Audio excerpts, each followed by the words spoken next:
At the end of the 20th century, terrorism has changed so radically that it is extremely difficult to define. Vladimir Ilyich Lenin defined it most simply. The purpose of terrorism is to terrorize. But this is too simple. The Oxford English Dictionary defines a terrorist as anyone who attempts to further his views by a system of coercive intimidation. The U.S. Department of Defense offers perhaps the most accurate definition. The unlawful act of force or violence against individuals or property to coerce or intimidate governments or societies to achieve political, religious, or ideological objectives. The definition of the U.S. Department of Justice and the Federal Bureau of Investigation, it is the use of force or violence to bring about intimidation or change to a government or a civilian population using force and using violence. And that definition is consistent, and it is one that we see and apply our application of the rule of law to.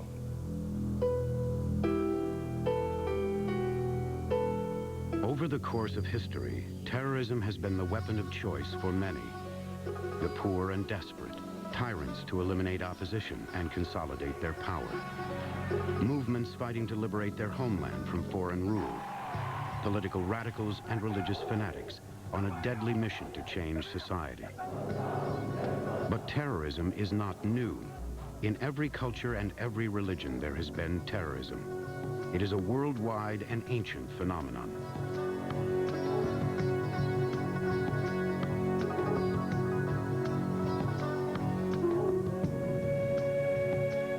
More than 2,000 years ago, religious fanatics engaged in acts of terrorism. The word zealot can be traced to a Jewish sect in 66 to 72 AD. They fought the Roman Empire's occupation of what is now Israel. The zealots waged a ruthless campaign of assassination, relying on the Sika, a primitive dagger. The word assassin was the name of a radical Muslim Shia sect in the 11th and 12th centuries. They committed acts of terrorism to repel the Christian crusaders from the Middle East. Violence for the assassins was a divine duty, a deeply religious sacrificial act. If the terrorist died during the attack, he would be rewarded as a martyr and ascend immediately to a glorious heaven. This same concept of self-sacrifice and suicidal martyrdom can be seen today in many terrorist groups. We have come full circle. Most terrorist groups today are religiously motivated. What is frightening is that they will soon have access to advanced weapons of mass destruction.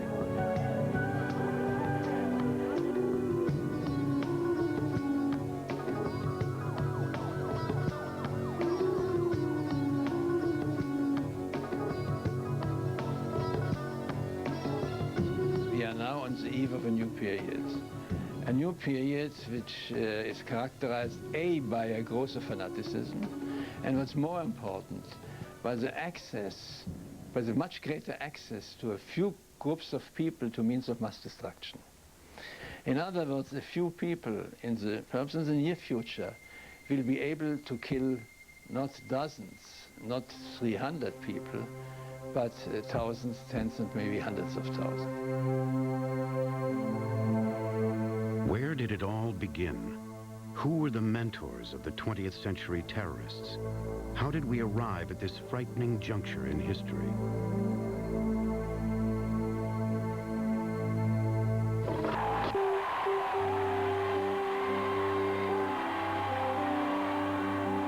To most of us, the French Revolution means liberté, égalité, fraternité.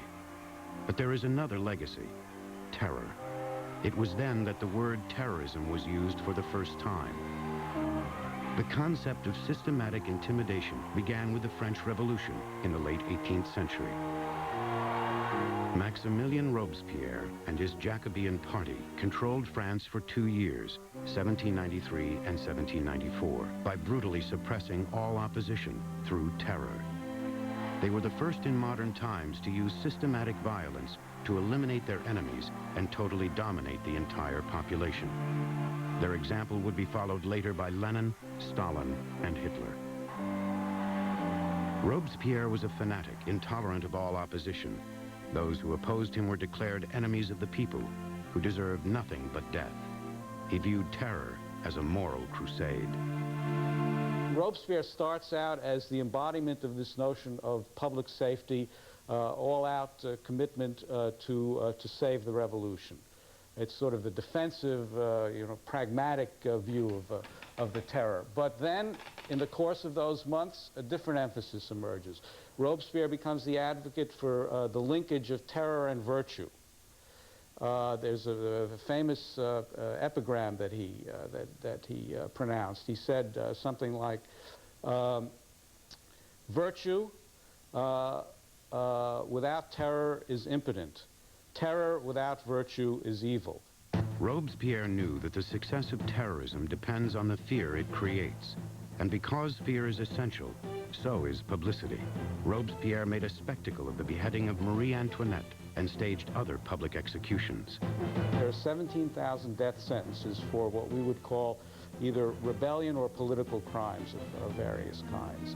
And this makes up the most sort of public and well-known aspect of the terror, because all of these 17,000 people who are sentenced to death go to death on the guillotine, which is very specifically a public ritual of execution, in many cases a kind of spectacle, which in fact had started with the execution of the king.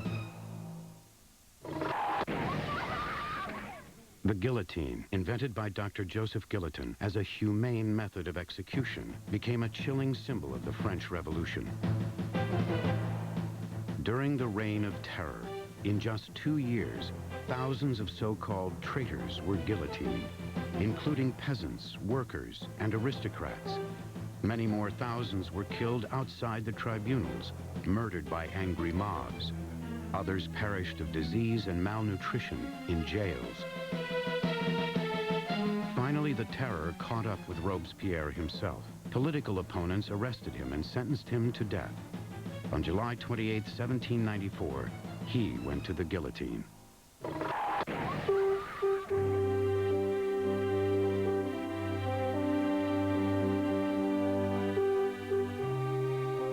Robespierre's Reign of Terror is considered the first example of state-sponsored terrorism in history.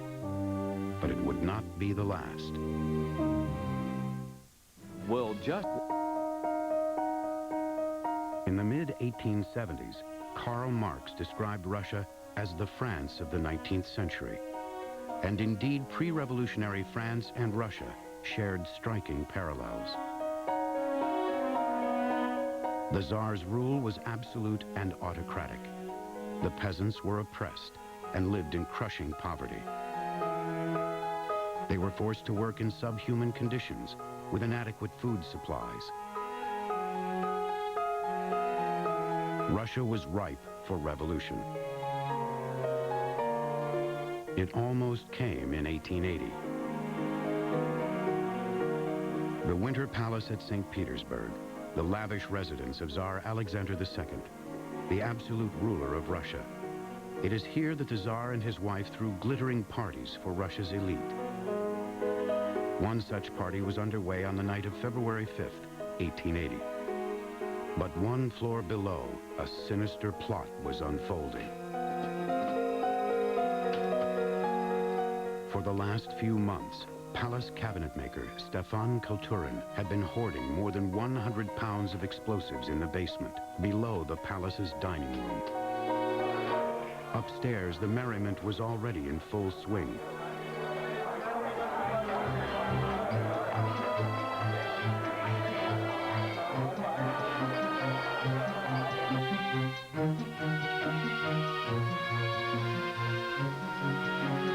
At exactly 6:30 p.m., Kulturin positioned his bomb directly under the dining table and lit the fuse.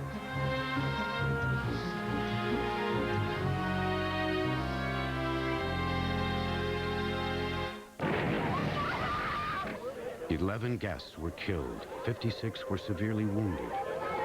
But the target himself, Alexander II, was late for dinner and narrowly escaped death. Kulturin was exposed as one of a small group of revolutionaries, Narodnaya Volya, or the People's Will. They believed that by toppling the government, in this case the government meant the autocrat, almost spontaneously a new government would come into being. The core group of the Narodna Volya seemed to believe that they would themselves take over the government and it would become a smaller, coherent, disciplined dictatorship ultimately. Their idea was that by assassinating the Tsar at this particular juncture, then you can put the whole system into crisis because the Tsar was, after all, the government. They introduced to the repertoire of terrorism the notion of individual terrorism. That is to say, you are not putting just a bomb in a restaurant or in a bus. You're going after individuals who are directly responsible for the suffering of the people. It is still terrorism, but it is very selective terrorism. A year later, the terrorists tried again.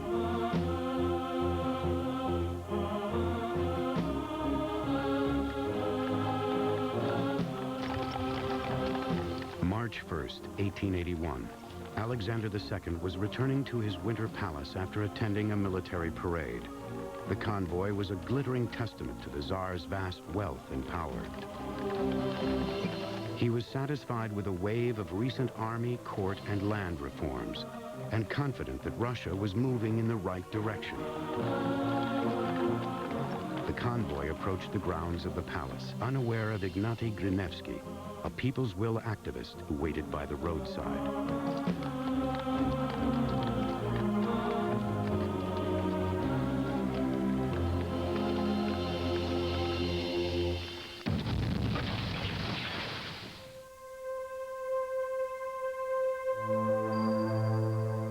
When the smoke cleared, 20 people were dying or wounded. Among the dying were the terrorist and his victim.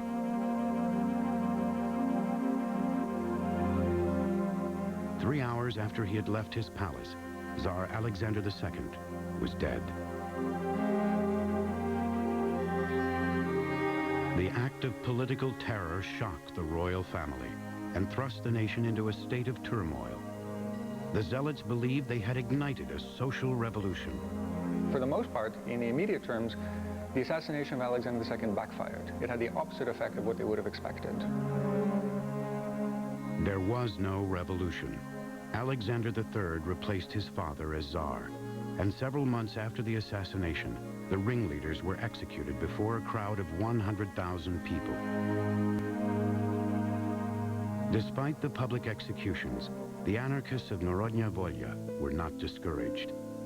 Narodna Volya was influenced in some ways by the sense of the ascetic revolutionary who was fully dedicated full-time to the revolutionary cause. It's the professional revolutionary, which would be picked up later on by Lenin, who in 1902 wrote What is to be Done, which was about the completely dedicated full-time professional revolutionary. This is a person who shuns personal relations, probably doesn't have a very exciting private life, is dedicated full-time to revolutionary activity, whatever it might take, sacrificing all personal wealth to the revolutionary cause.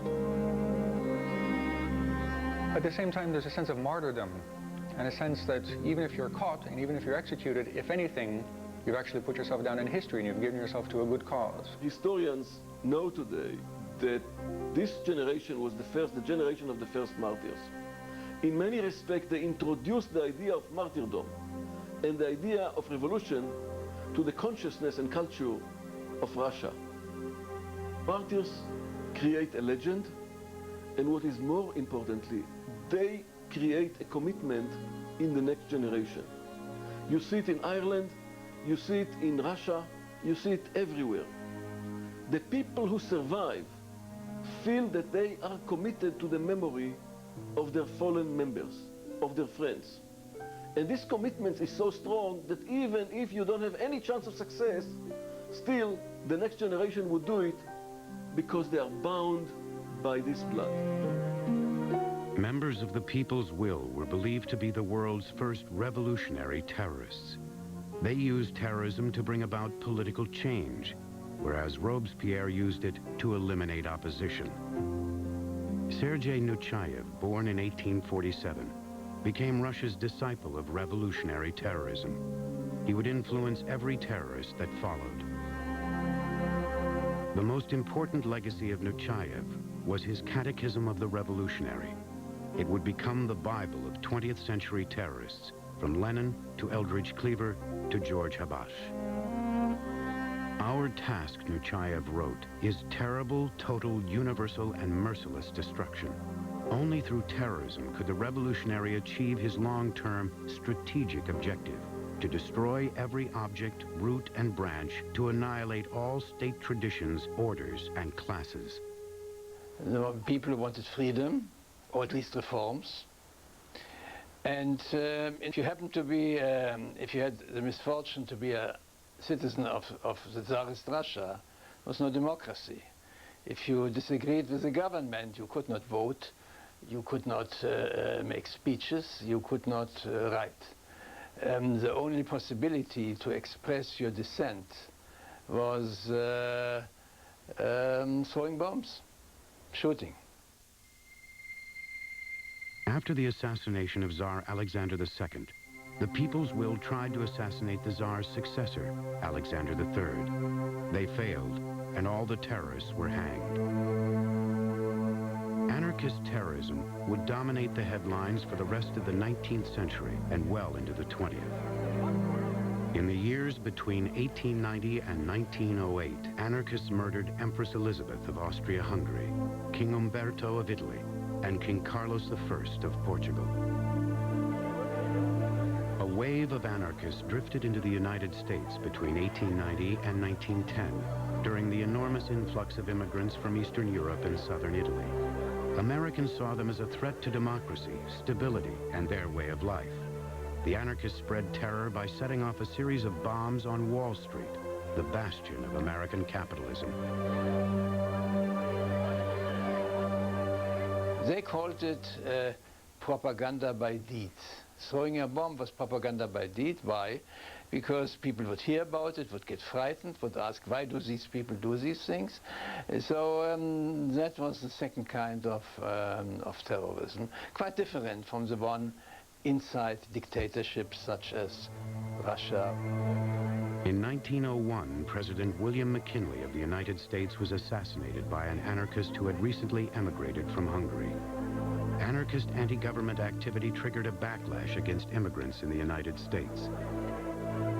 Suspected anarchists were rounded up and deported.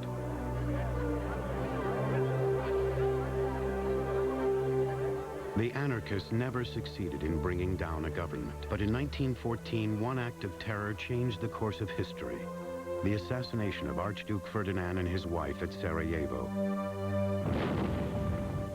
The murder of the heir to the throne of Austria-Hungary by a Serbian nationalist ignited the First World War.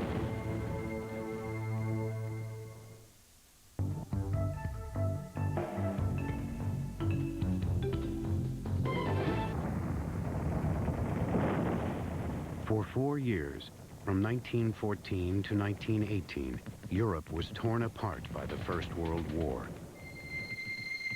But terrorism did not disappear.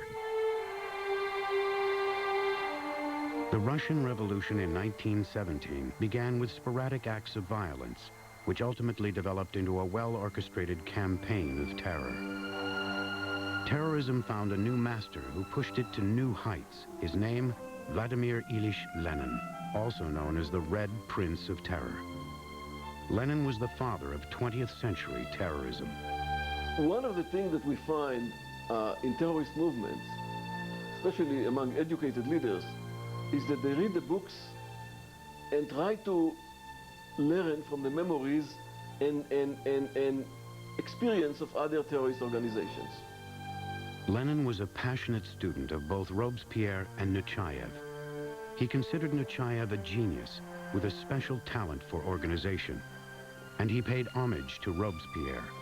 Without Jacobean violence, he insisted, dictatorship of the proletariat are words emptied of all content. In Lenin's view, terror must not consist of isolated, unrelated events, but must be a vast mass action, well coordinated by a central revolutionary authority. But where the real change takes place, and where a Lenin in the 20th century is different from a Nechayev in the 19th century, is that Lenin is thinking in terms of masses. And this is where the real change takes place, and you can see Lenin as part of a much bigger change. When Lenin says, practice terror against the bourgeoisie, he means practice terror against entire classes. Go after the entire class. Practice class terror if need be. And sure enough, after the Bolsheviks seized power in 1917 and 1918, methodically went about terrorizing what they considered to be the bourgeoisie. Rounding up hostages, shooting the hostages if need be, in order to terrorize the rest of the bourgeoisie and any other possible class enemies. His opportunity came during the Russian Revolution in 1917. In March, strikes and riots erupted in the capital, St. Petersburg. The army, fed up with the First World War, mutinied, and Tsar Nicholas II abdicated. In October, the Bolsheviks, led by Lenin, seized power. The revolutionaries captured most of the government offices, stormed the Winter Palace, and arrested bourgeois moderates. Lenin promised violence, death to all his foes. No revolutionary government can avoid using capital punishment against the exploiters, landlords, and capitalists. Lenin did not hesitate to order the execution of the Tsar and his entire family. The most important transformation for Lenin took after the revolution, when he discovered terrorism is a very good means of, first, destroying the enemies, second, destroying the class enemies of the government, and eventually of even starting a regime, a socialist regime, on your own. On December 20th, 1917, Lenin established a security agency called the Cheka as the instrument of Bolshevik terror. The Cheka later became the KGB. Executions intensified immediately. The campaign of violence was called the Red Terror. Lenin's goal was to destroy the bourgeoisie as a class. The Red Terror became a bloodbath and reached its peak during the civil war that followed the Russian Revolution. Cold, like a steel blade, with no compassion. That's how a colleague described Lenin as he ordered mass executions. It is better to destroy 100 innocent people than to let one guilty one escape, he declared. If for the sake of communism it is necessary for us to destroy 9/10 of the people, we must not hesitate. Government violence from above, state violence, terrorism, but terrorism exerted not by small groups of people, but by the state, became the prevailing policy. So here we have, but this was present in Lenin's days, became far more pronounced under Stalin, and so much so that propaganda and terrorism became the two main pillars of the Soviet regime.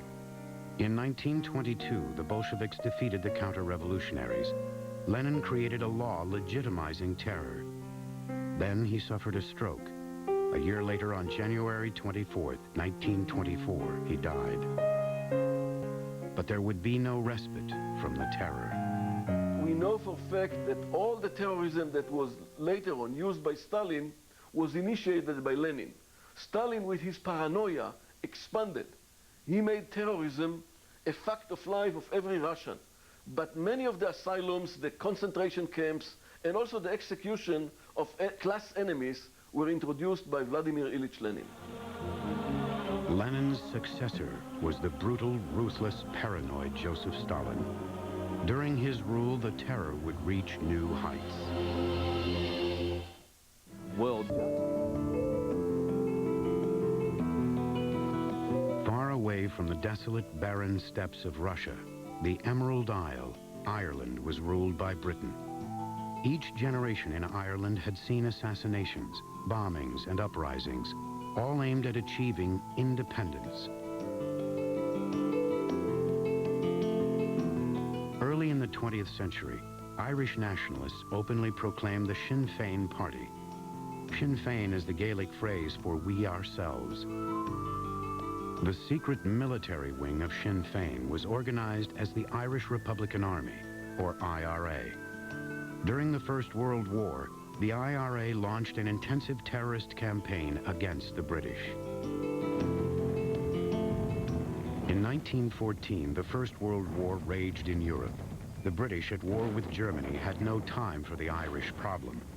But the Irish nationalists saw it as an opportunity and stepped up their terrorist campaign to drive the British out of Ireland. Britain's enemy, Germany, became Ireland's friend. A German ship, the Auld, navigated the Irish coast with a shipment of arms for the newly formed Irish Republican Army. The planned rebellion, the Easter Uprising, would depend on this crucial shipment of weapons. But the ship never reached shore. The Royal Navy intercepted it, captured the crew, and later executed them. The IRA was not deterred and vowed to continue its rebellion during Easter week, 1916. Easter Monday, April 24th, 1916, was a beautiful spring day. The sun was shining over Dublin. A crowd of Irish nationalists gathered in front of the main post office. Members of the IRA in gray-green uniforms carrying guns were hidden inside the building to provide protection if British troops tried to disrupt the gathering. At a few minutes past 12 noon, Patrick Pearse, a poet, stood at the entrance to the post office and surveyed the crowd. He unfolded a large piece of paper and began to read from it. It was a proclamation signed by the Provisional Government of the Irish Republic, declaring the creation of the newly independent Irish Republic. The crowd cheered when Pearse finished reading. Patrick Pearse was hung up on the idea of a blood sacrifice, making a statement even if it meant dying. He had some strange views. He rejoiced in the fact during the World War I that the soil of Europe was being warmed with the good red wine of the battlefields and otherwise blood. Something of a mystic, Patrick Pearse. And he regarded himself, I think, as a Christ-like figure giving up his life for his people. Among the leaders that fateful day, Eamon de Valera, who would later become Ireland's first Prime Minister, and Michael Collins, a charismatic officer just beginning his career in the IRA. De Valera was not a man to make emotional judgments. He must have been of the opinion that this would light a spark in the rest of Ireland. Collins, also a very pragmatic man, he must also have been of the opinion that this would be the spark needed to gather more support for a more militant approach to the resolution of Ireland's demand for independence. On the roof of the post office, several Irish nationalists hoisted a green, white, and orange flag. The Irish Republic was born, but its days were numbered.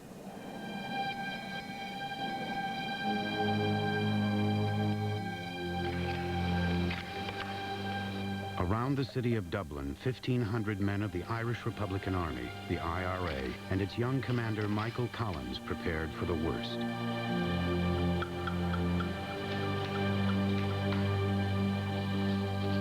As a troop of British cavalry probed their defenses, IRA gunmen fired the first shots in the uprising, killing 4 British soldiers. The British responded with a massive show of force to put down the rebellion. Artillery pounded the buildings seized by the IRA, smashing the walls and setting them ablaze.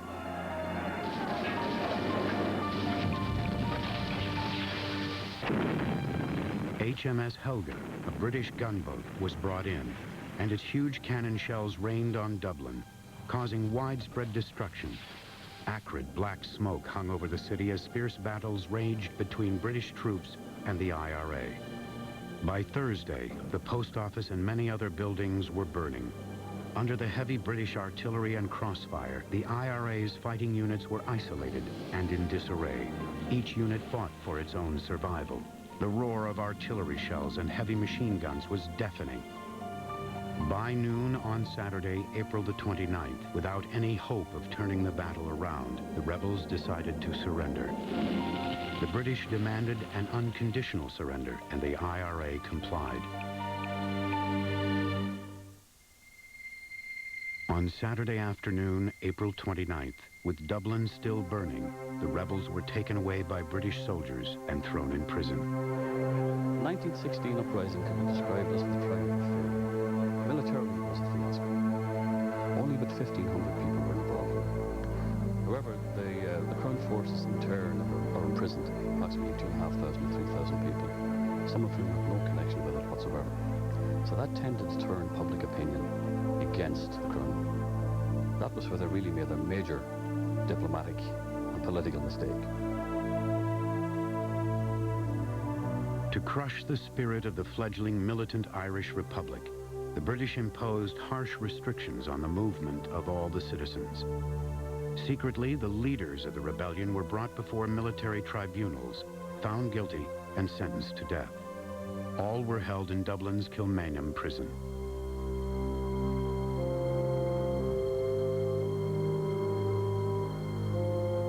Early on the morning of May 3rd, 1916, just 4 days after their surrender, 3 of the leaders of the rebellion were rounded up from their prison cells by British soldiers, escorted by a priest.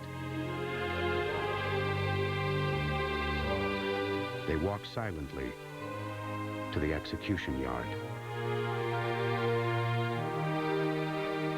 Among the rebels executed on that day was the man who declared Ireland's provisional independence on Easter Sunday, Patrick Pearse.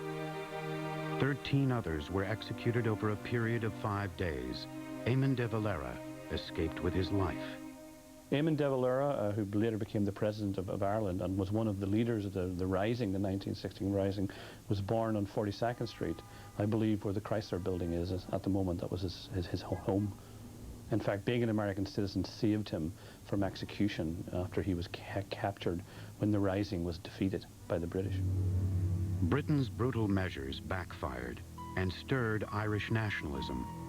Of those who escaped the death penalty, more than 1,300 men and 5 women were imprisoned in England. Among them, Michael Collins, who ended up in an internment camp in North Wales. Michael Collins escaped a major punishment somewhat fortuitously. He happened to walk across a room when prisoners were being divided, and he wasn't included in those who were singled out for more severe punishment.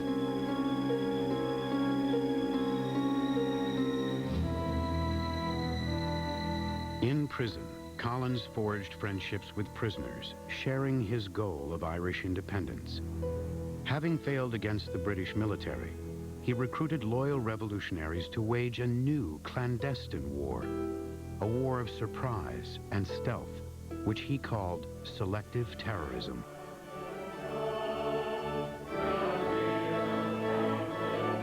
On Christmas Day, 1916, Michael Collins and his fellow prisoners were granted amnesty and set free. They returned to Ireland as heroes.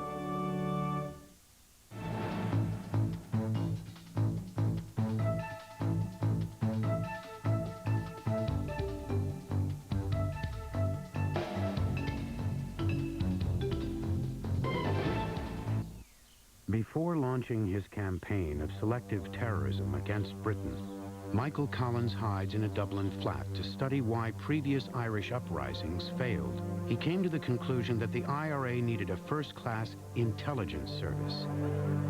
He placed his men everywhere, on the streets and in pubs, even in the deepest recesses of Britain's intelligence center, Dublin Castle. He perfected Nechaev's compartmentalized system of terror, where a cell member only knows enough to perform one deadly task, never to link it with anyone else. Michael Collins was responsible for destroying British intelligence in Ireland, but he was responsible for infiltrating the British intelligence operation and ultimately practically destroying it in Ireland. And in that sense, he was extremely significant in the course of the War of Independence.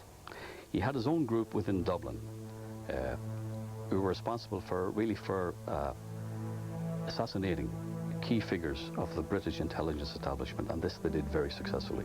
He had spies within the deepest recesses of British intelligence in Dublin Castle. In fact, his second cousin was a secretary entrusted with encoding, decoding, sending and receiving the top secret military dispatches between London and Dublin and vice versa. The British did not know she was his cousin.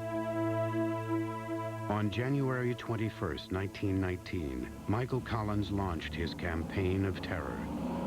IRA terrorists began assassinating policemen, members of the Royal Irish Constabulary.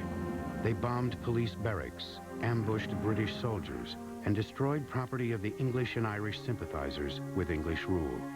Collins' war of selective terrorism was in full swing. Now, every British officer was in danger. For 2 years, the IRA waged a guerrilla war against what it saw as British occupiers. Ireland was consumed by violence as terrorist attacks became more cold-blooded and ruthless. Guerrilla tactics, hit and run, quick strike, get out of there. Don't face the enemy in a stand-up battle. They have greater firepower, they have greater manpower, they're going to destroy you. So he was at least one of those who had a large part of formulating the tactics of hitting the police barracks, police stations, the public buildings, the organs of civil administration, courthouses. In March 1920, the British dispatched a special force to Ireland, created to terrorize the terrorists. They became known as the Black and Tans. Consisting of many ex-servicemen, they soon made life a nightmare for the IRA and the population that supported it. When the IRA attacked Britain's police or military, the Black and Tans struck back immediately, burning homes of known IRA members and their sympathizers. The battle soon became a savage war of terrorism and counterterrorism. By the spring of 1920, both sides realized that the other could not be defeated. The British government and public were uncomfortable with the depths of the horror. For its part, the IRA was exhausted and short of men and munitions. One of the factors in bringing about the demand for a truce was revulsion in Britain at the tactics of their own forces. And it was the IRA's success in keeping it up at a certain pitch. They knew they could never win the battle, but they could keep the situation at boiling point, keep the pot simmering all the time. On the morning of October 11th, 1921, a ceasefire was declared, and formal negotiations began in London.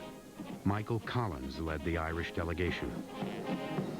After 2 months of deadlock, Britain threatened war unless the Irish agreed to British terms. On December the 6th, 1921, Michael Collins signed a far from perfect Anglo-Irish treaty. According to the terms of the treaty, the 6 Protestant counties in the north would remain under direct British rule. Ireland's 26 Catholic counties in the south would be known as the Irish Free State, with dominion status, like Australia or New Zealand. The Free State would have its own parliament and be completely self-governing, but must swear an oath to the English king. This enraged IRA radicals, who considered it a betrayal.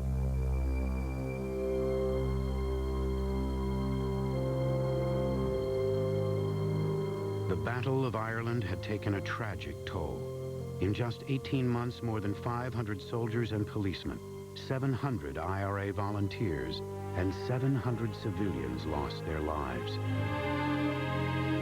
These were the brave men who went out and set themselves up against an empire, made a futile but very brave, noble sacrifice. It was a part of the mythology, the martyrdom. Another generation had produced its quota of heroes for Ireland.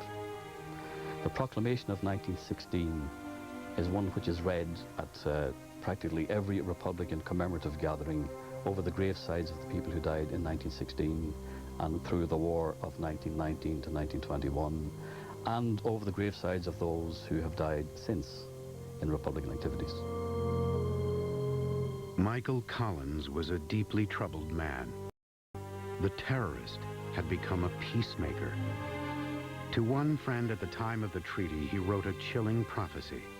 Think, what have I got for Ireland? Something she has wanted these past 700 years. Will anyone be satisfied at the bargain? I tell you this, I have signed my death warrant. 6 months later, near his home in County Cork, Michael Collins lay dead on an Irish roadside, a bullet through his head. His death was the work of fanatics who considered him a traitor who sold out to the British.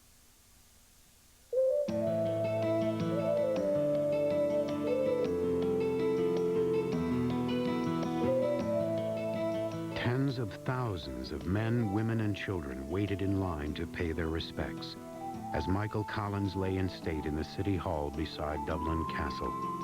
Among them, many British soldiers, his former enemies, wearing black armbands on their uniforms.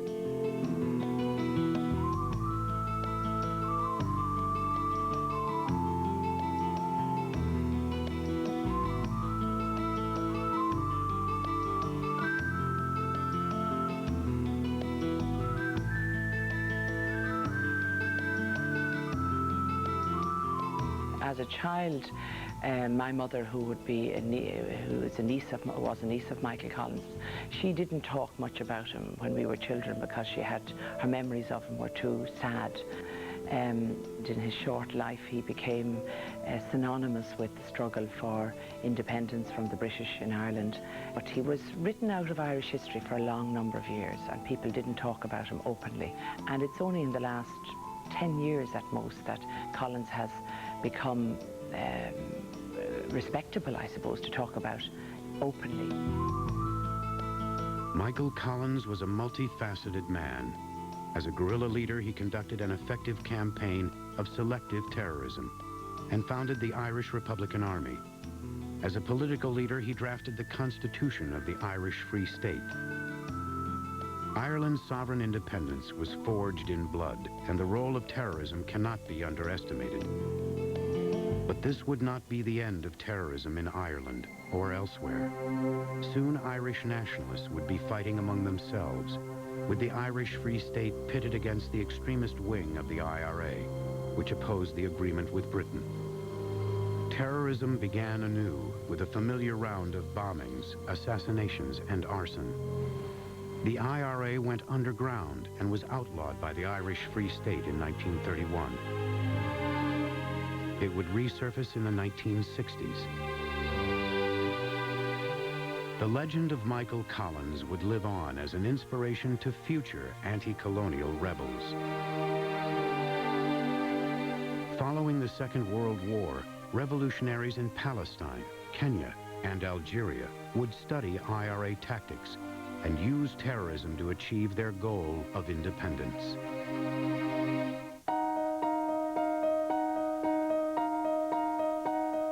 In the 18th century, the French Revolution ignited a unique philosophy of violence, the use of systematic terror to eliminate opposition and consolidate power. In the 19th century, Russian anarchists refined the art of revolutionary terrorism, the use of selective violence to overthrow a government and change society. This, too, was new. In the early 20th century, Vladimir Ilyich Lenin developed his own brand of terrorism, ruthless violence controlled and organized by the state. Terrorists from the Middle East to Europe and South America would study these examples, informing their own philosophies of terrorism to create a legacy of violence that has haunted the 20th century.